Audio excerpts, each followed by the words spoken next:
In 1785, Mayor Amschel moved his entire family to this larger house, a 5-story dwelling he shared with the Schiff family. This house was known as the Green Shield. The Rothschilds and the Schiffs would play a central role in the rest of European financial history and in that of the United States. The Rothschilds broke into dealings with European royalty here at Wilhelmshof, the palace of the wealthiest man in Germany. In fact, the wealthiest monarch in all Europe, Prince William of Hesse-Kassel. At first, the Rothschilds were only helping William speculate in precious coins.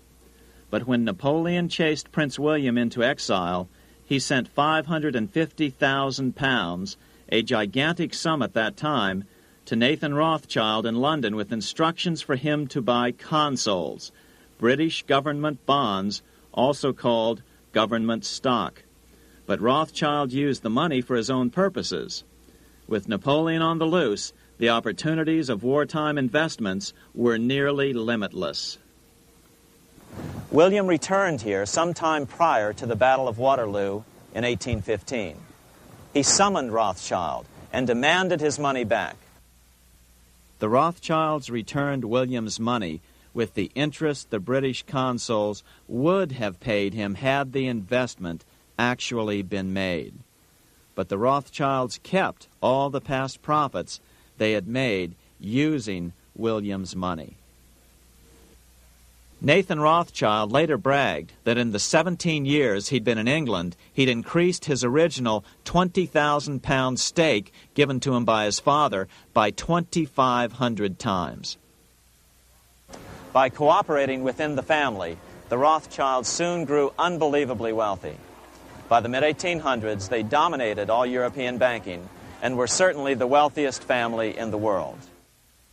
They financed Cecil Rhodes, making it possible for him to establish a monopoly over the diamond and gold fields of South Africa. In America, they financed the Harrimans and railroads, the Vanderbilts and railroads and the press, and Carnegie in the steel industry, among many others.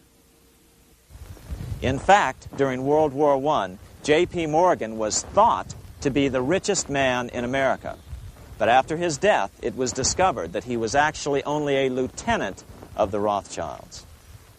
Once Morgan's will was made public, it was discovered that he owned only 19% of J.P. Morgan companies.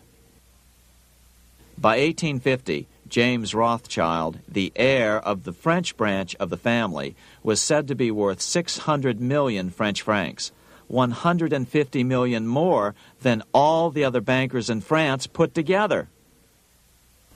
He built this mansion called Ferrier, just east of Paris.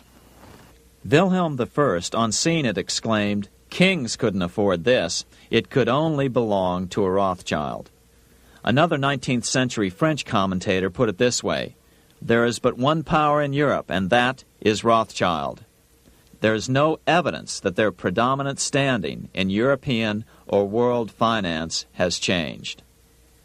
Now let's take a look at the results the Bank of England had produced on the British economy and how that later was the root cause of the American Revolution.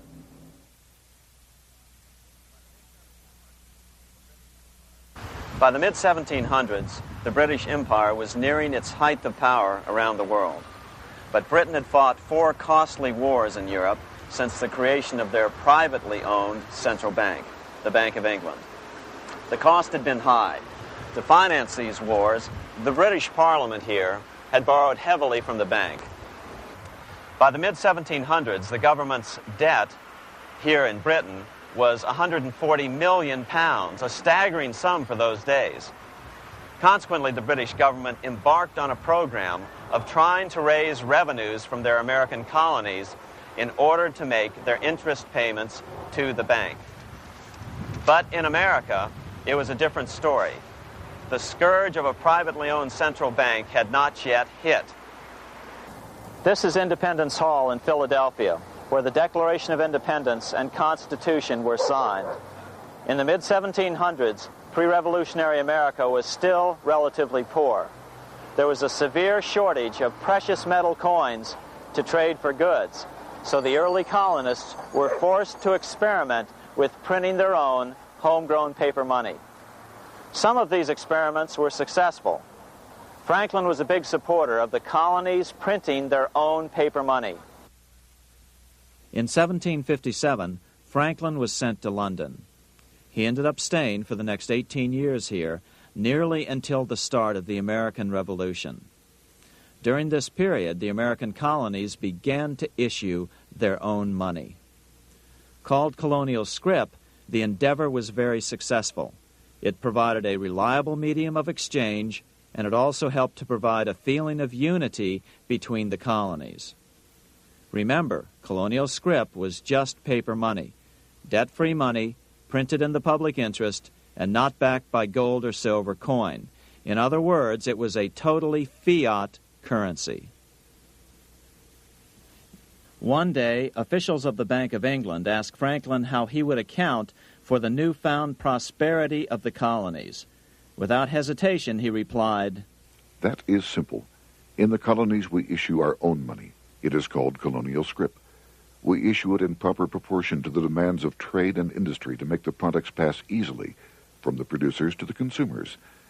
In this manner, creating for ourselves our own paper money, we control its purchasing power, and we have no interest to pay to no one." This was just common sense to Franklin, but you can imagine the impact it had on the Bank of England. America had learned the secret of money, and that genie had to be returned to its bottle as soon as possible.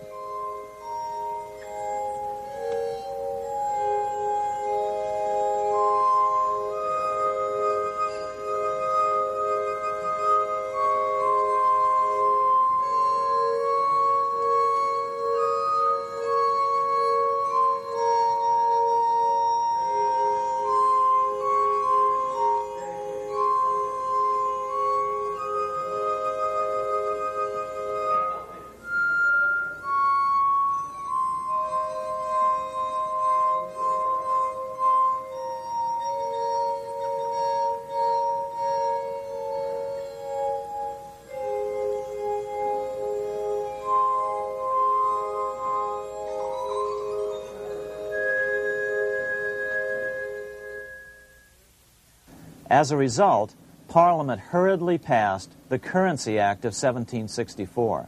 This prohibited colonial officials from issuing their own money and ordered them to pay all future taxes in gold or silver coins. In other words, it forced the colonies on a gold or silver standard. For those who still believe that a gold standard is the answer for America's current monetary problems, look what happened to America after that. Writing in his autobiography, Franklin said, "In 1 year, the conditions were so reversed that the era of prosperity ended and a depression set in to such an extent that the streets of the colonies were filled with unemployed." Franklin claims that this was even the basic cause for the American Revolution. As Franklin put it in his autobiography, "The colonies would gladly have borne a little tax on tea and other matters had it not been that England took away from the colonies their money, which created unemployment and dissatisfaction. The inability of the colonists to get the power to issue their own money permanently out of the hands of George III and the international bankers was the prime reason for the Revolutionary War." By the time the first shots were fired in Lexington, Massachusetts, on April 19, 1775, the colonies had been drained of gold and silver coin by British taxation. As a result, the Continental government had no choice but to print money to finance the war. At the start of the Revolution, the U.S. money supply stood at $12 million. By the end of the war, it was nearly $500 million. As a result, the currency was virtually worthless. Shoes sold for $5,000 a pair. Colonial scrip had worked because just enough was issued to facilitate trade. As George Washington lamented, a wagon load of money will scarcely purchase a wagon load of provisions. Today, those who support a gold-backed currency point to this period during the Revolution to demonstrate the evils of a fiat currency. But remember, the same currency had worked so well 20 years earlier during times of peace that the Bank of England had Parliament outlaw it. Towards the end of the Revolution, the Continental Congress, meeting here at Independence Hall, grew desperate for money. In 1781, they allowed Robert Morris, their financial superintendent, to open a privately owned central bank. Incidentally, Morris was a wealthy man who had grown wealthier during the Revolution by trading in war materials. Called the Bank of North America, the new bank was closely modeled after the Bank of England. It was allowed to practice fractional reserve banking. That is, it could lend out money it didn't have, then charge interest on it. If you or I were to do that, we would be charged with fraud, a felony. The bank's charter called for private investors to put up $400,000 worth of initial capital. But when Morris was unable to raise the money, he brazenly used his political influence to have gold deposited in the bank, which had been loaned to America by France. He then loaned this money to himself and his friends to reinvest in shares of the bank. And, like the Bank of England, the bank was given a monopoly over the national currency. Soon the dangers became clear. The value of American currency continued to plummet. So, 4 years later, in 1785, the bank's charter was not renewed. The leader of the effort to kill the bank, William Findley of Pennsylvania, explained the problem this way, quote, "This institution, having no principle but that of avarice, will never be varied in its object, to engross all the wealth, power, and influence of the state."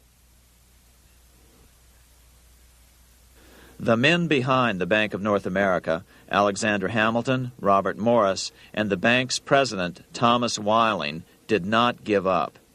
Only 6 years later, Hamilton, then Secretary of the Treasury, and his mentor, Morris, rammed a new privately owned central bank through the new Congress.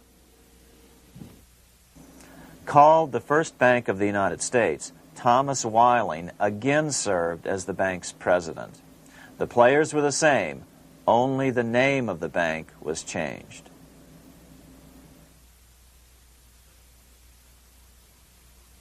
In 1787, colonial leaders assembled in Philadelphia to replace the ailing Articles of Confederation.